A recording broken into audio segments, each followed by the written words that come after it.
Morning Woodward Show here on the Woodward Sports Network. Thank you guys for tuning in. It's Thursday, so you know what that means. We're joined by our good friend.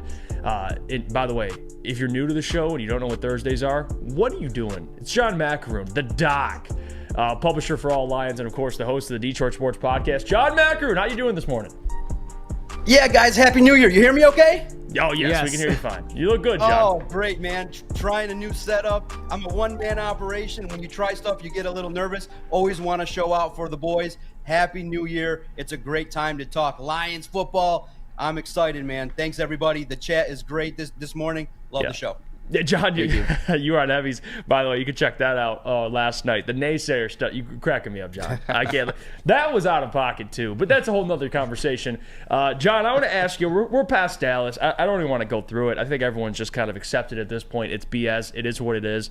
But the thought of Dan Campbell not resting starters, where are you at with that? Do you agree? Do you see where he's coming from? Or are you on the side of, hey, most of the NFL's resting starters, you should probably do the same? Yeah, no, when you look at the fan base, they're definitely scared potentially of a major injury that could derail the Lions' success in the postseason. But look, this football team was built on competitors. How do you go to Amon-Ra St. Brown, Jamison Williams, Jared Goff, and tell them to sit? They're going to be quite upset, especially when there's still something to play for. I think that this football team definitely wants to avenge a real shitty loss against the Cowboys, and they want to go out there and leave the regular season with a great taste in their mouth. Look, injuries happen in football. You can't prevent them. I understand where people would get upset if maybe the Lions were up 2-3 touchdowns and the starters are still in. But this football team has stuff to play for. And I think that when you look at it, there's still some stuff this football team has to clean up. In the run game, in the passing game, the offensive line blocking better, getting into rhythm more with James Williams, Amon-Ra St. Brown. I just think that there's so much this football team can gain from whooping on the Vikings that I don't think it's worth it to rest the starters.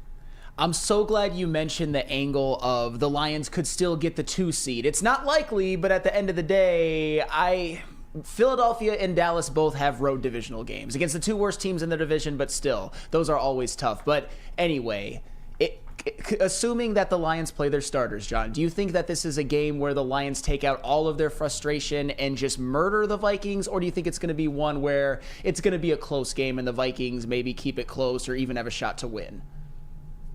Yeah, no, I expect fully that this football team wins by at least 2 touchdowns. I mean, I would be quite surprised if they don't come out with fury, with anger, all the frustration that they have pent up from not only losing, but this week the NFL is doubling and tripling down on being wrong, putting out videos that indicate potentially that the Lions did something wrong.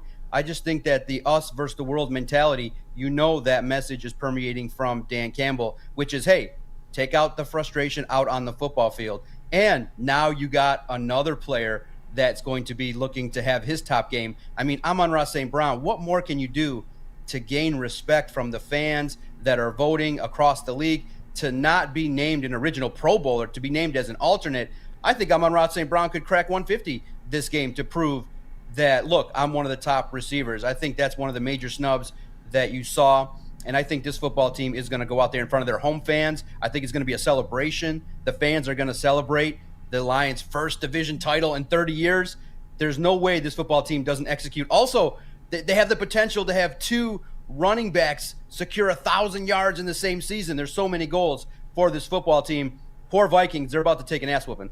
Yeah, no, I'm glad you brought up the St. Brown stuff, John, because I already hate the Pro Bowl because of how the voting works. It's ridiculous. It's not always the best players. It's just the most popular players for the most part. And for a guy like St. Brown, who is on an offense where, like you just said, I think they're going to get 2,000-yard backs, but 2,000-yard backs, he's still going to go for 1,400. He still has over 100 catches. He's got 1 TD, and he's going to have double-digit TDs. That is Mike Evans. A lot of respect for him. He's Mr. Consistency. But what the hell are we doing, John? That is the biggest confusing part of this whole Pro Bowl stuff. It makes no sense. But I want to ask you, 2,000-yard backs, what would that mean to not only the offensive line, but just this offense? You're going to have 2,000-yard backs, like I said, a 1,400-yard receiver, a quarterback with 4,000 passing yards. Like, this is a Madden offense on rookie mode, John Macaroon. What the hell's going on? Yeah, real fast. My bands in the chat, the naysayers. You didn't type in the board. You didn't vote. What are you doing out there? Are you throwing back the beers? What's going on? Spending too much time in the chat room and not voting for St. Brown? Look, I don't think he's going to be all that offended. He said last year, he told reporters, just the snub that I had being a 4th-round pick is enough to fuel me for my career. And I think that that's just a player that is self-motivated and will definitely continue to play at a very high level. The offense with the running backs, my goodness, Jahmyr Gibbs, David Montgomery, a clear upgrade from last year. I know the fans may be a little bit upset that the Lions made some changes on offense, but you realize Brad Holmes knows, let the man cook. He understood that this football team would be upgraded to get a true Alvin Kamara type in Jahmyr Gibbs, who picked it up this season after week 5, understanding what his responsibilities are. And then in games where you need to close it out, David Montgomery is a true thumper, a guy that you can rely on. And you saw against Dallas in the second half, they gave the ball to David Montgomery and the Lions had success. And I think that when Ben Johnson cleans up some of the run designs that were not effective against the Cowboys, when he learns from some of the things that he was not doing as well as you would expect from a great offensive coordinator, this football team is definitely going to be motivated to have success, put up some of those individual numbers. And for Gibbs and Montgomery, the sky's the limit, as they say. This football team is going to go as the running game goes.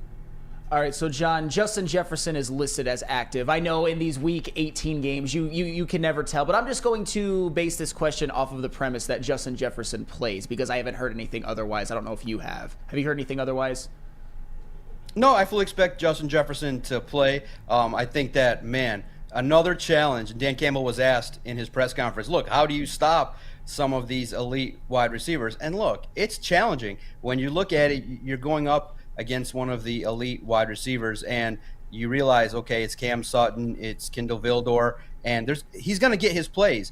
But the way in which the Lions are going to kind of want to approach it like they have in the past is you just learn from what you did against the Vikings before, is you let, potentially Justin Jefferson do his thing, but not to have so many explosive plays, but to limit the Vikings from getting into the end zone, force a couple turnovers, and you can live with Justin Jefferson. I mean, it just nearly, the playbook is really tough to try and figure out how to stop one of the elite wide receivers in the league. And Cam Sutton just hasn't looked maybe as healthy as he has. He's not doing his thing, and he's constantly missing some tackles. And you recognize, man, the secondary is going to have a challenge with Justin Jefferson, but you try to find your way to limit the damage and not let the Vikings score touchdowns.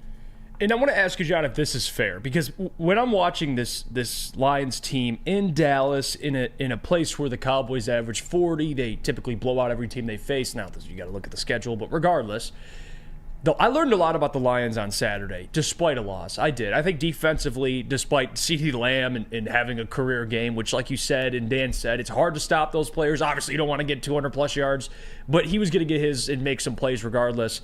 This defense stepped up on Saturday, John. Aiden Hutchinson had 3 sacks, and to me, we know about the offense. And they didn't have their best game, but you have confidence they can bounce back.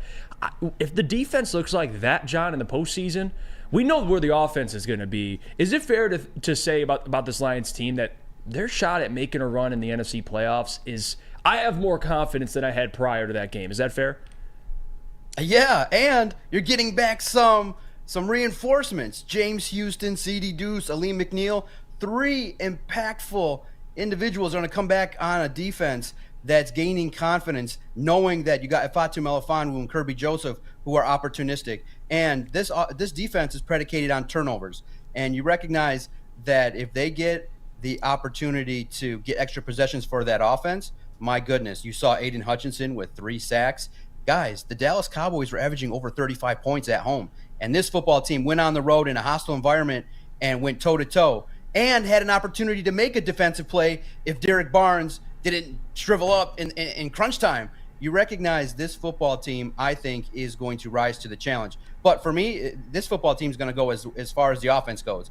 If you recognize that the Lions defense only gave up, 20 points against Dallas, but the offense just didn't deliver, that's going to be a challenge. You realize this offense has to be potent, has to get up over 25 points, has to establish the run. Definitely the defense should give you confidence, but the Lions run in the postseason, I think, is going to go as far as this offense takes them. I want to go back to the defense really quickly, though. So, John, did you see enough from them in the game at Dallas to convince you that this is something that can be sustained and maybe they can make a deep run in the playoffs and their defense won't cost them or maybe even help get them a win or two? Oh, yeah. I think, yes, people are still frustrated that the league screwed the Lions again in Dallas, but if you kind of read the tone of how this football team, you guys have seen Dan Campbell. The man literally probably wanted to punch a wall Saturday night, going into Monday. He used a great phrase, controlled fury.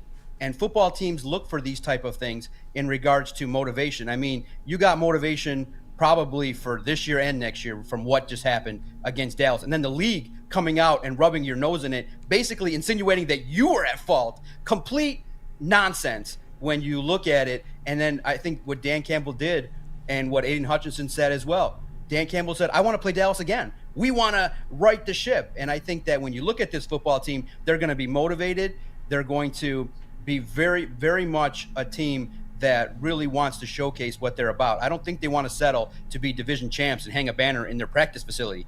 They want to go as these are competitors. They believe this football team should gain confidence after that performance against the Cowboys because they didn't play their best and they still were within a puncher's chance. They were within a shitty official screwing them from winning a great football game. So this football team, I think, can get on a run, and it's all going to be predicated on that first playoff game. I'm curious to see the matchup. I'm definitely kind of hoping now maybe it's the Packers because you get an inexperienced Jordan Love and you've already prepared for them. But I think this football team can make a very deep run. If they get on a roll, if this football team has a great performance round one, look out NFC.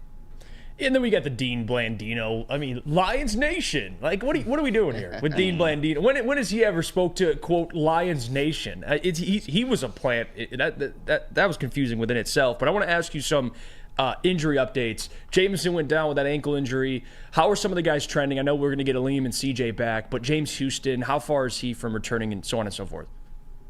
Yeah, this week Dan Campbell's kind of told us that he maybe doesn't expect James Houston to play this week. Maybe we'll make his debut in the postseason.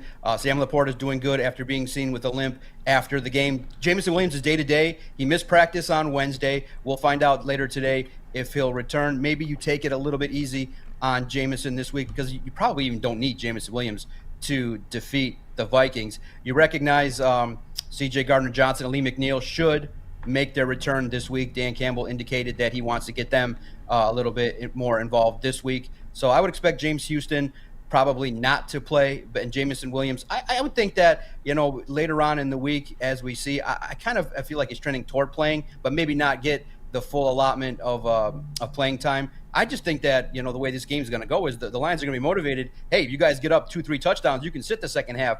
So this football team is going to be motivated, and they're not going to take too many risks with these guys. The Lions have always done a good job taking care of their players. They're getting healthy guys at the right time. It's time to be excited, man. I'm excited for the postseason. The game last week was definitely a little tough to get over because you felt like you were robbed.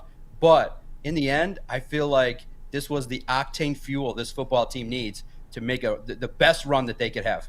Yeah, I agree with you, John. Good stuff today. I appreciate you. You can check out John Steff, publisher of All Lions, of course, and he is the host of the Detroit Sports Podcast. You can find him on X as well. John, good luck this weekend. I'm excited, and we'll catch you next week. It's going to be fun to preview some playoffs with you because that'll be the first time, at least in recent history. So let's go. This is crazy. This is crazy. An opportunity to cover a playoff team. Man, it's going to be fun. Detroit's going to be rocking. Sam, my man, you got to get with Jeff. You got to get some smoother moves, baby. When I saw that video, my eyes were like, what the hell am I watching, baby? That was I'm glad Michigan won for you.